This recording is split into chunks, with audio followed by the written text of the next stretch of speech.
Okay, take two on this video. I didn't have my camera turned the right way, but this is our greenhouse from Harbor Freight, 10 by 12. I did go online to look for a lot of modifications I can do to it. I did make my own, and I'll show you what I did. As you can hear in the background, we do get a lot of wind out here in Colorado. But what I did was I put this angle iron at the top of each panel and just screwed it right to the gutter with self-tapping screws. Same thing on the bottom. And of course I put screws in all along each panel, along the cross beams there. Let's see, around back, same thing.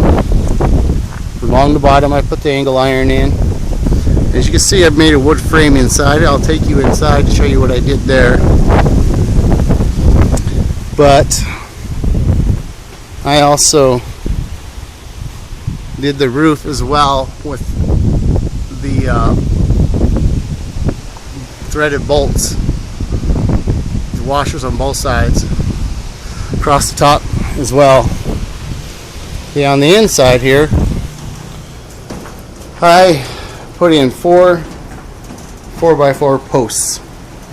Dug holes about 2 feet deep, so it came right to the top. Now before I concreted the poles in, I made sure the poles were up against the metal frame. And how I did that was basically I put in these cross 2x4s across the top here. And once I got that nice and secure, then I go ahead and concreted it in.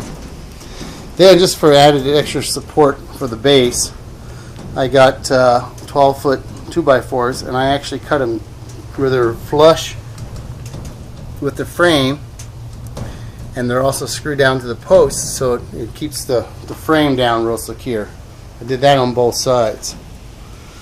Now in back, I put a 2x4 across this way and put a center beam in the middle here. And that was because I had a real bad windstorm the other day, and I noticed the entire center piece was like blown in like a sail, and this took care of that problem. I also did it on this side over here, all the way down, of course, and then on this side. Then of course I put this A-frame in after all that, and that was so I could put lights in here or mist lines or anything like that. But it also allowed me, I drilled a hole in the bottom of the vent handle there, so I could screw those down to the beam there. So when it's really windy, I could just come out here and screw them down real quick. And of course, all four sides. But those are my modifications. Hope this helps you guys that are trying to build this thing. I think the worst thing about building this thing was these front doors and trying to get them to go on these tracks just right. That part was a headache. But other than that, it was a pretty simple project. Alright, enjoy.